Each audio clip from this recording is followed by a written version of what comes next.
They say the brightest lights reveal the darkest truths, but no one warned Amara Collins that hers would be exposed in front of 500 guests and 1,000 cameras before she could even say, "I do." Her name now no longer a whisper but a headline forming in real time. And still Amara didn't move, didn't reach for him, didn't plead, because some endings don't need words, they need witnesses. And as Ethan stepped past her, his shoulder brushing nothing, already walking away from the life they were supposed to build, she felt it. Not heartbreak, not even anger, but a quiet shift deep inside her chest. A steadiness that anchored her in place, her free hand drifting slowly, instinctively, to her stomach, fingers resting there with a gentleness no one in that room could understand. Because while they saw a bride abandoned under cathedral lights, what they didn't see, what Ethan had just walked away from without knowing, was the one truth powerful enough to rewrite everything he thought he controlled. And Amara, standing alone at the altar with the weight of every eye on her, chose silence, because the truth didn't need her voice. It was already on its way. The sound did not return all at once. It crept back in pieces, a chair scraping, a muffled whisper, the sharp staccato of camera shutters snapping like they were afraid to miss a single second of her standing there alone. And still Amara Collins did not move, her shoulders squared beneath the weight of the dress, her chin level, her breath slow and measured, as if she had practiced this moment long before it arrived. Even though nothing about this had been planned, not like this, not in front of 500 guests and a dozen media outlets already pushing live feeds across the country. Somewhere in the front row her mother's voice broke, calling her name. But Amara did not turn, because turning meant reacting, and reacting meant giving them something to define her with. And she refused to be reduced to a headline that fit inside someone else's narrative. The priest shifted awkwardly beside her, unsure whether to speak or step away, his hands hovering over the open book as if the ceremony itself had been suspended in time. And in a way it had, because the moment Ethan Whitmore walked out of those cathedral doors, everything that had been expected, rehearsed, and promised dissolved into something far more real, something no one in that room could control. The air felt heavier now, thicker, like every breath carried the weight of judgment. Curiosity, speculation, and still she stood there, her fingers loosening slightly around the bouquet before she lowered it just an inch. Not enough to show weakness, just enough to remind herself that she was still grounded, still present, still in control of the only thing that mattered, her response. A wave of murmurs rolled through the pews, louder now, less contained, words like pregnant, lie, and scandal, drifting through the air as if they had always been waiting for a moment like this to surface. And Amara heard them, every single one. But she did not absorb them, because none of those voices knew the full truth. Not the conversations that had happened behind closed doors, not the ultimatum delivered in a voice just as cold as the one he used moments ago, not the quiet decision she made to protect something more important than his reputation. Her hand moved again, slower this time, resting against her stomach with a softness that contrasted everything else in the room. And for the first time her eyes lowered, not in shame, but in recognition of the life she carried, the one thing untouched by the spectacle unfolding around her. A flash went off too close, bright enough to make several guests flinch, but Amara barely blinked, because she understood something now that she had not fully accepted until this exact moment. That this was no longer just a wedding gone wrong. It was a public narrative being written in real time, and every second she remained composed was a sentence she controlled. In the back of the room, a man stood, tall, composed, his presence cutting through the noise not by volume, but by certainty. Lucas Kane, a name that carried its own weight in every financial circle Ethan dominated. And while others leaned forward to capture her fall, he watched her refusal to collapse, his gaze steady, analytical, as if he was not witnessing a scandal but a miscalculation. And for a brief second, as Amara lifted her eyes from the floor and met his, across the distance, there was something unspoken that passed between them. Not comfort, not alliance, but recognition. The kind that comes when someone sees strength where others expect weakness. The moment broke as security began to move, subtle at first, guiding the press back, redirecting the flow of people as if they could contain what had already escaped into the world beyond those walls. And Amara knew she could not stand there forever, not because she was overwhelmed, but because staying would allow them to define the ending. And this was not the ending, not even close. She took one step back, the fabric of her gown whispering against the polished floor, then another, each movement deliberate, unhurried, as if she was walking out on her own terms instead of being left behind. And the cameras followed. Of course they did. Pivoting, adjusting, capturing her exit from every angle. But what they recorded was not a woman abandoned. It was a woman leaving with something they could not yet see, something that would not remain hidden for long. Because while Ethan Whitmore believed he had just closed a chapter with a single sentence, Amara Collins was already carrying the truth that would reopen it in a way he would never be able to control. By the time the cathedral doors closed behind her, the noise inside had already escaped into the world, and outside it hit her all at once. The cold Manhattan air sharp against her skin, the distant hum of traffic blending with the rapid vibration of phones already lighting up with notifications, headlines forming faster than she could take a full breath.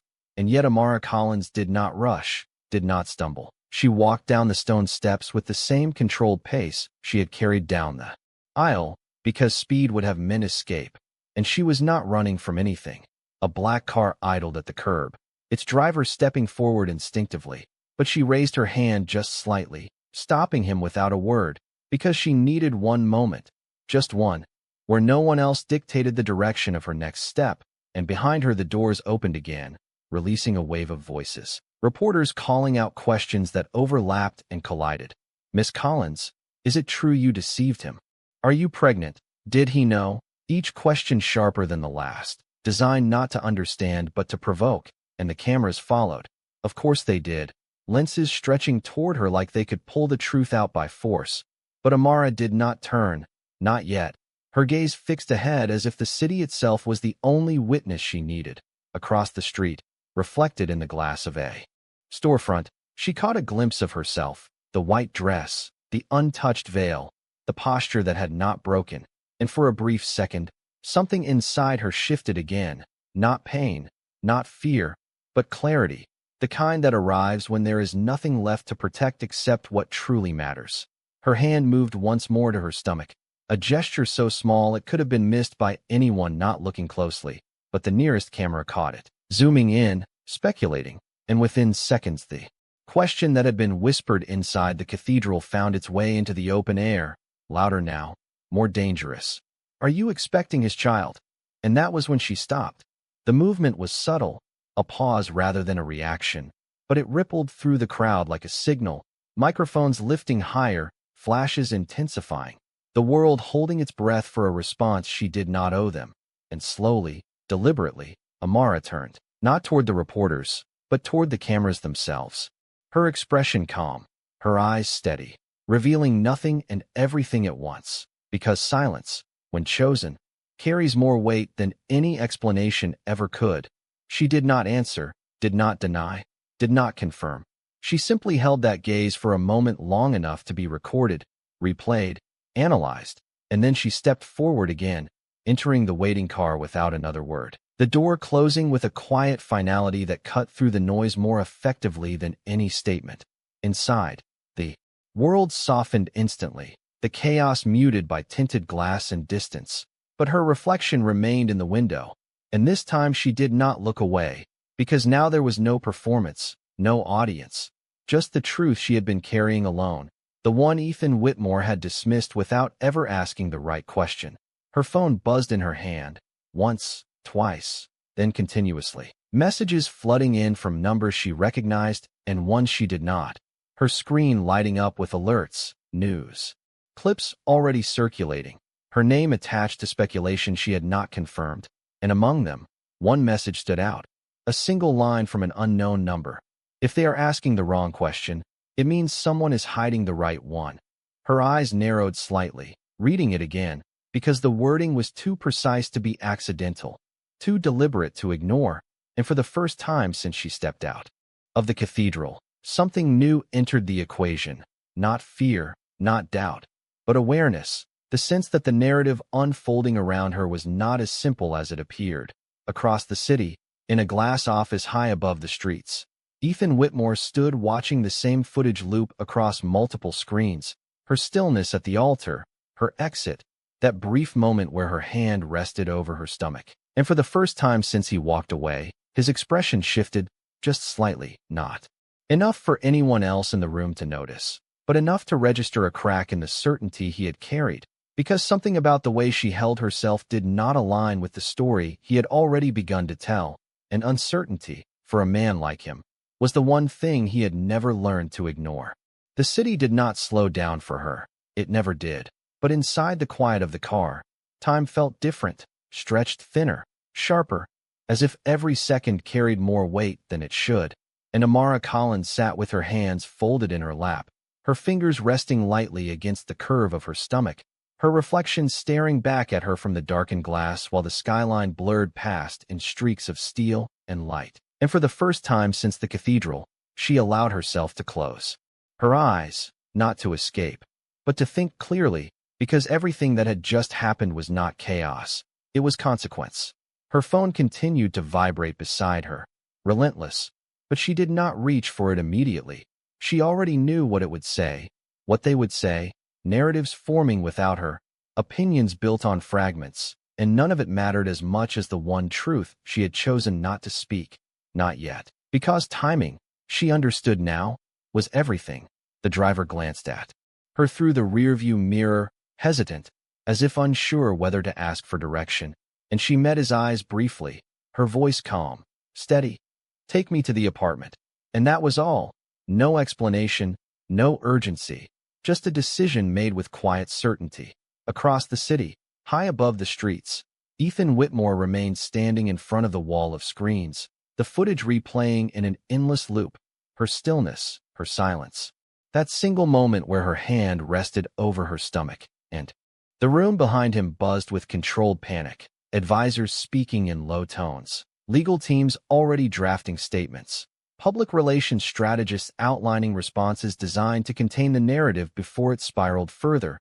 But Ethan did not turn to them, did not acknowledge the noise, because something in that footage did not align with the version of events he had already accepted, and he replayed it again, slower this time, his eyes narrowing as he focused not on what was obvious, but on what was not said. "Sir, we need to release a statement within the hour." One of his advisors pressed carefully, choosing each word as if stepping across unstable ground. "We can position this as a breach of trust, reinforce your decision as necessary."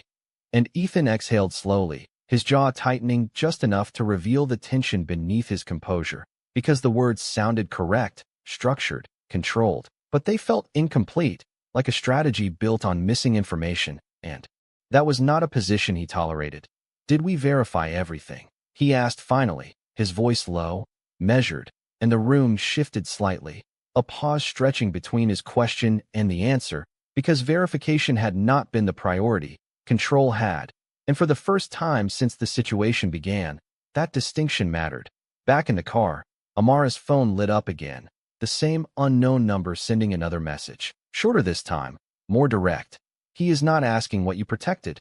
And her eyes lingered on the screen, reading it twice, then a third time, because whoever was behind those words understood more than they should, and that realization did not bring fear, it brought focus.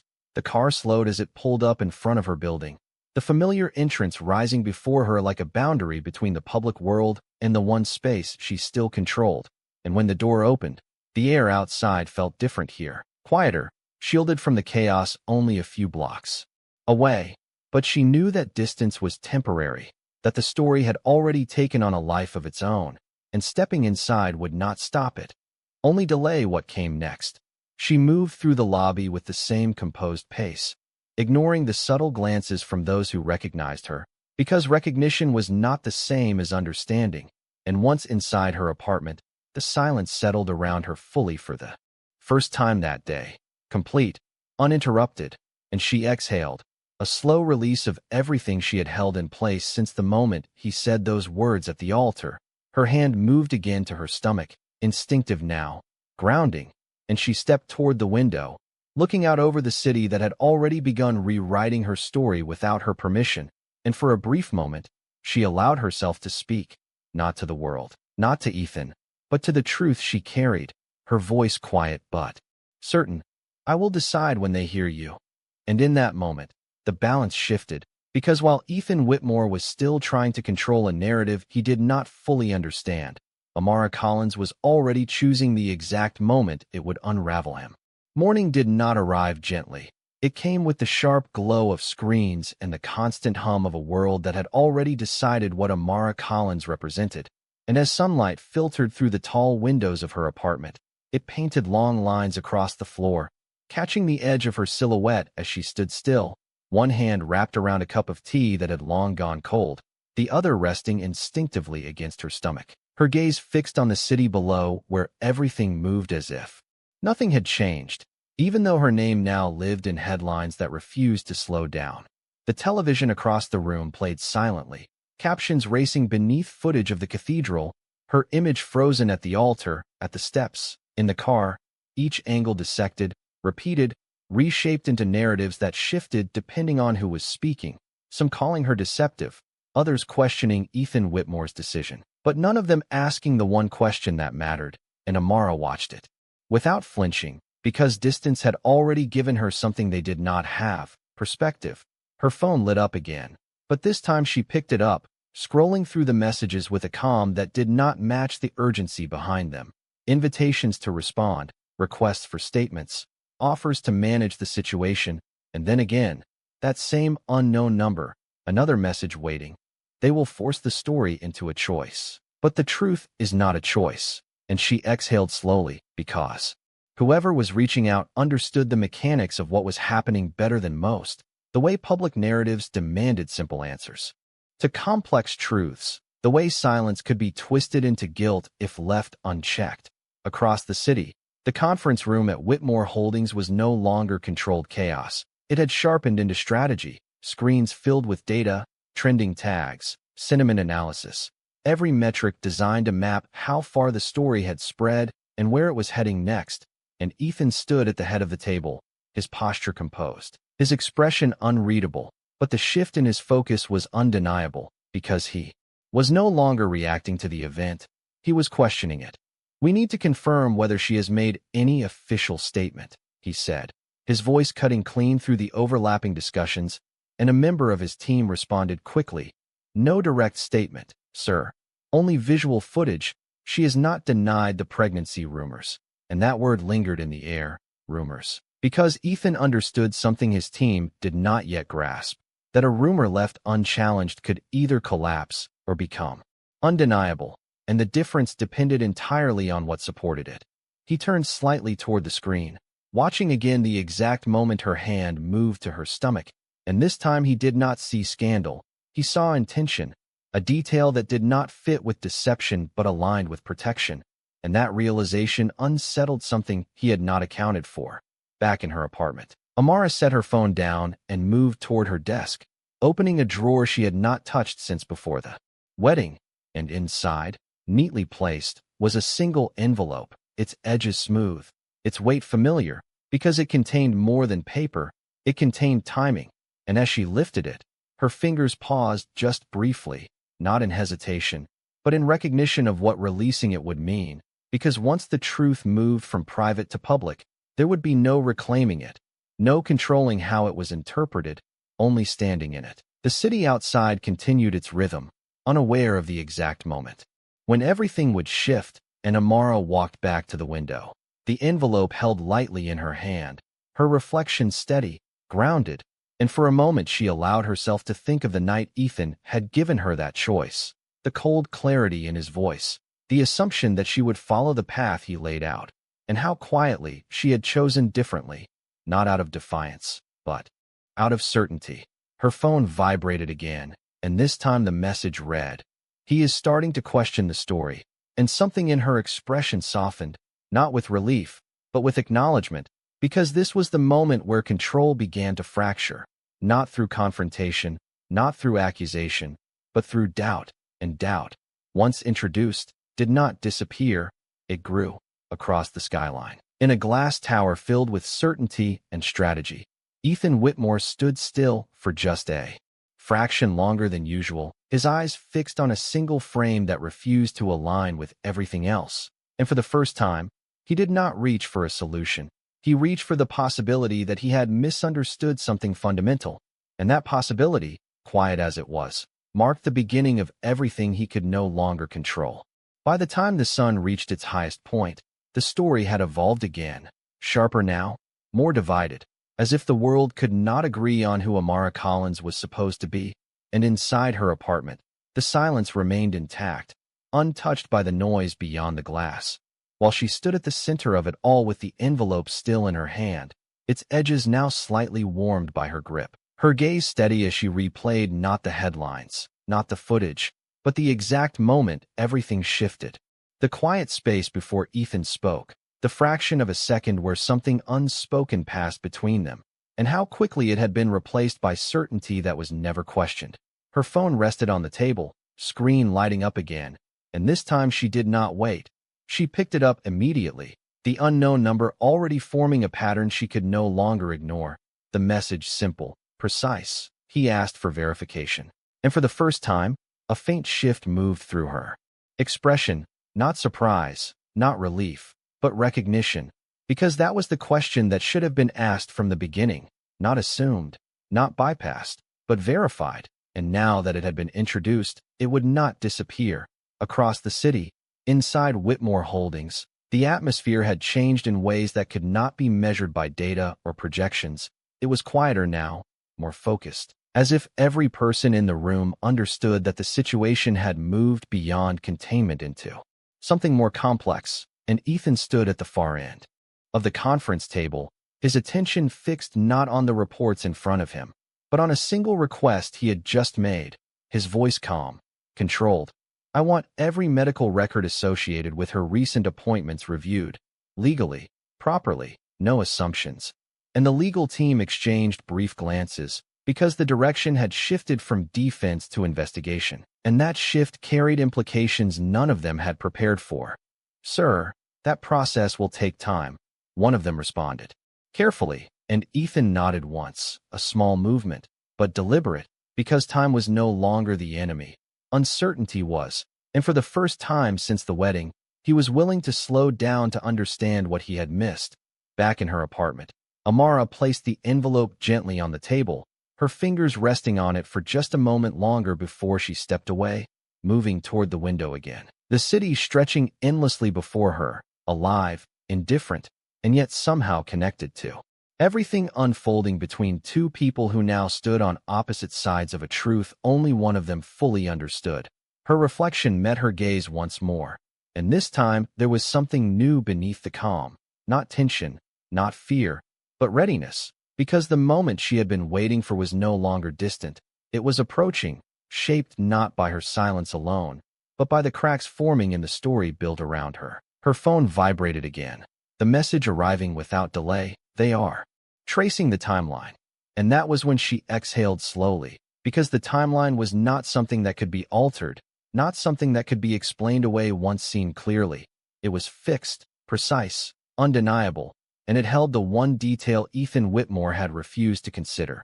She turned from the window and walked back toward the table, picking up the envelope again. But this time her grip was different, firmer, not hesitant, because she was no longer holding onto it for protection. She was holding onto it for release, and that distinction mattered more than anything else. Across the skyline, Ethan stood alone now, the conference room emptied at his instruction, the screens dimmed, leaving only one active display, a paused frame of Amara standing at the altar, her posture unchanged, her hand just beginning to move, and he stepped closer, his reflection merging briefly with hers in the glass. His eyes narrowing as he studied not her expression, but her stillness, the kind of stillness that did not come from deception, but from certainty, and that realization settled into something heavier than doubt, something closer to understanding, but not yet complete, not yet confirmed. He reached for his phone, his thumb hovering for just a fraction of a second before selecting her contact. The line connecting in silence that stretched longer than expected, each second carrying more weight than the last. And when the call finally rang through to her side, Amara did not rush to answer. She let it ring once, twice, her eyes fixed on the name lighting up her screen, and then, with the same calm that had carried her through every moment since the cathedral. She reached out and accepted the call, because the moment he had avoided was no longer avoidable, and whatever came next would not be controlled by assumption, but by the truth she had chosen and the timing she had already set in motion. The line did not fill with words immediately. It held silence first, a quiet stretch of air that felt heavier than anything either of them could have said. And Amara Collins stood still in the center of her apartment, the phone held steadily against her ear, her gaze fixed on the skyline, as if she could anchor herself to something beyond the moment. While across the city, Ethan Whitmore remained motionless in his office, the faint hum of electronics the only sound around him, both of them aware that whatever came next would not be undone. He spoke first, his voice lower than before, stripped of the public edge it carried at the altar. "I need you to answer one question." And the words were measured, deliberate, but beneath them was something unfamiliar, not control, not certainty, but restraint, as if he was choosing each word carefully to avoid reaching the wrong conclusion again. And Amara did not interrupt, did not rush to respond. She simply listened, because listening gave her the advantage of knowing exactly where he stood. "Is there something I was not told?" he continued, and the phrasing mattered, not an accusation, not a demand, but an admission that he might not have had the full truth. And for a brief second, Amara closed her eyes, not in frustration, not in relief, but in recognition of how far the moment had shifted from where it began, because the man who had walked away without asking was now standing still, asking the only question that could change everything. She opened her eyes slowly, her voice calm. "Even, you were told exactly what you chose to hear." And the sentence landed without force, without raised tone, but it carried weight that filled the silence on his end of the line, because it did not challenge him, it reflected him, and Ethan did not respond immediately, his grip tightening slightly around the phone as her words settled into something he could not dismiss. "That is not an answer," he said after a moment, his tone still controlled, but now edged with something sharper, not anger, but urgency, the kind that comes when uncertainty begins to feel like a loss of control. And Amara allowed a small pause before she spoke again, because timing was still hers to decide. "It is the only answer you were given that day." And this time, there was no mistaking the meaning behind it, because it pointed directly to the moment he had chosen action over understanding. Across the glass walls of his office, the city stretched endlessly, but Ethan's focus narrowed completely to the voice on the other end of the line, his mind replaying not just the wedding, but the conversation that came before it, the words he had used, the assumptions he had made. And for the first time, he saw the gap, the space where a question should have existed, but did not. And that realization did not come with clarity. It came with tension, because it suggested that the version of events he had accepted was incomplete. "Then tell me now," he said, quieter this time. The command softened into something closer to a request, and Amara's hand moved once more to her stomach, her fingers resting there, as if grounding herself in the truth she had carried alone, her voice steady as she answered, "No." And the word did not rise, did not waver, it simply existed, firm and final, because this was not a conversation he could control, not anymore.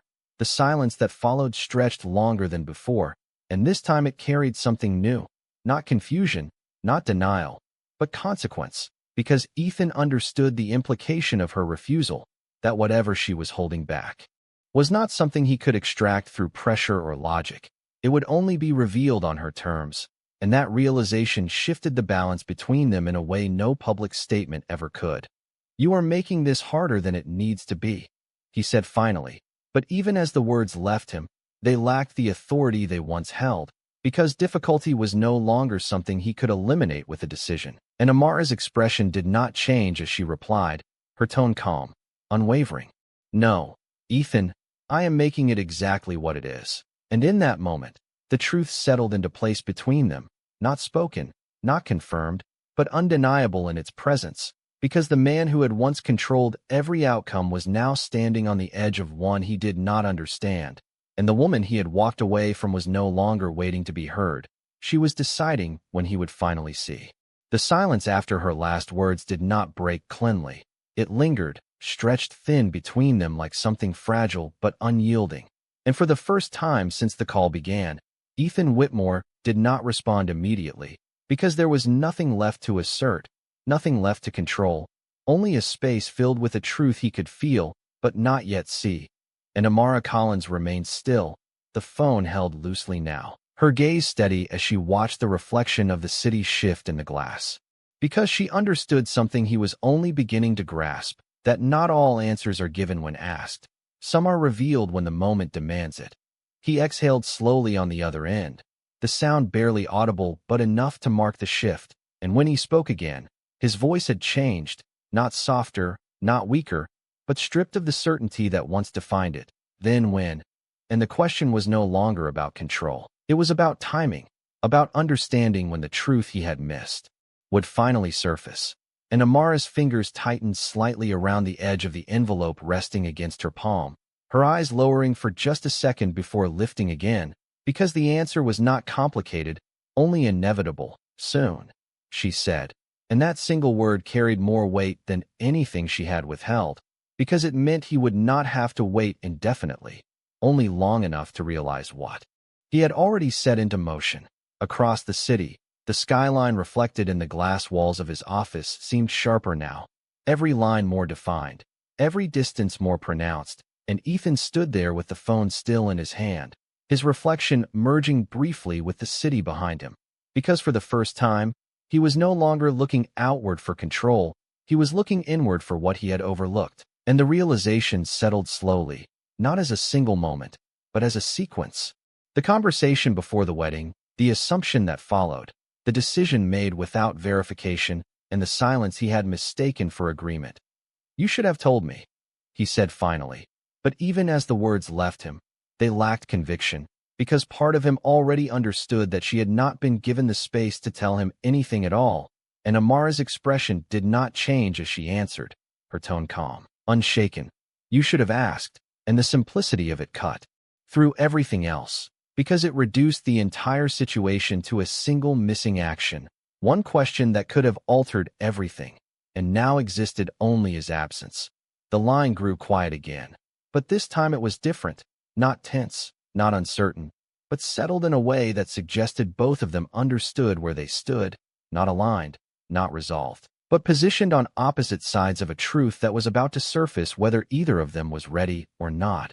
Outside, the city continued without pause, traffic moving, people crossing streets, screens updating with new fragments of a story still incomplete, and inside her apartment, Amara took a slow breath before pulling the phone away from her ear, ending the call not with a final word, but with a decision, because nothing more needed to be said until the moment arrived. She placed the phone down carefully and looked at the envelope again. Its presence no longer just symbolic, but active, a piece of evidence waiting to be released into a world that had already begun forming conclusions without it. And she knew that once it was opened, once its contents were seen, the narrative would not just shift, it would realign completely. Her phone vibrated again almost immediately, the now familiar number appearing once more, and this time the message was shorter than any before, almost immediate in its clarity. They scheduled the press conference, and her eyes held on the words for a moment longer, because that was the stage, the second public moment where everything would change, not in private, not behind closed doors, but in front of the same kind of audience that had witnessed her silence. Across the skyline, in a tower built on precision and control, Ethan Whitmore lowered his phone slowly, his eyes returning to the screen that still held her image frozen in time. But now he did not see certainty. He saw a question waiting to be answered, and for the first time, he did not move to control what came next. He stood still, because something deeper than strategy had begun to take hold, something that could not be managed, only faced. And somewhere between the silence of that call and the inevitability of what was coming, the balance of power had already shifted in a way neither of them could reverse. The room was already filled before she arrived, not with noise, but with anticipation, the kind that settles low and heavy when everyone knows they are about to witness something that cannot be undone. And the lights were brighter than they needed to be, sharp against the polished floor, reflecting off cameras lined shoulder to shoulder, every lens angled toward the podium at the center, waiting, always waiting. And when the doors opened, The shift was immediate, not loud, but absolute, because Amara Collins did not rush, did not hesitate. She stepped into the room with the same quiet control that had carried her through the altar, her posture steady, her gaze forward, and for a moment, the crowd did not move, as if unsure how to react to a woman who refused to perform the role they had already assigned to her. Across the room, Ethan Whitmore stood near the back, not at the podium, not in control of the narrative this time, his presence still commanding but no longer central, and as his eyes found hers, something unspoken passed between them, not accusation, not apology, but recognition of the moment neither of them could stop. The flashes began again, rapid, relentless, but Amara did not flinch. She reached the podium, placed the envelope down with deliberate care, her fingers resting on it for just a second longer before she looked up, not at the reporters, not at the cameras, but straight ahead, as if she was addressing something beyond the room itself. And when she spoke, her voice was calm, measured, carrying without force. There has been a lot said about me in the past 24 hours, and the sentence landed evenly, not defensive, not reactive, simply factual, and the room stilled further, because this was the first time she had chosen to speak. She did not rush into explanation, did not match the urgency around her. Instead, she allowed a brief pause, the kind that draws attention not by volume, but by control, and then she continued. Most of it was built on something that was never asked, and those words shifted the air subtly, because they redirected the focus, not toward scandal, but toward omission, and in the back of the room, Ethan's expression tightened just slightly, the connection immediate, undeniable. Amara's hand moved to the envelope, opening it slowly, not for effect, but for clarity, and she removed a single document, holding it steady without lifting it too high, because she did not need to display it dramatically. Its presence alone was enough. "This is a verified medical record," she said, her tone unchanged, with a timeline that does not require interpretation. And the words were precise, intentional, each one removing space for speculation. And as she placed the document on the podium, the nearest cameras zoomed in, capturing details that would be analyzed within seconds. But Amara did not look down. She kept her gaze forward, because the truth did not need her to guide it once it was visible. A ripple moved through the room, quiet but unmistakable, as the realization began to form, connecting fragments that had previously stood apart, and Ethan did not move. But the shift within him was clear, because the timeline she referenced aligned with a moment he remembered too well, the conversation he had cut short, the assumption he had made, and now the evidence stood in front of him. Without accusation, without emotion, simply present, Amara continued, her voice steady. "I did not speak sooner because some truths are not meant to be defended, they are meant to be seen." And that sentence settled into the room with a finality that no follow-up question could disrupt, because it reframed everything, not as a defense of her actions, but as a decision to allow the truth to exist on its own. She stepped back slightly from the podium then, not retreating, but creating space, because the moment no longer belonged to her words, it belonged to what had just been revealed, and the cameras shifted again, this time not searching for reaction from her, but from him. And for the first time since the wedding, Ethan Whitmore did not look composed, did not look in control. He looked still, completely still, as if the weight of what he had not asked had finally caught up to him.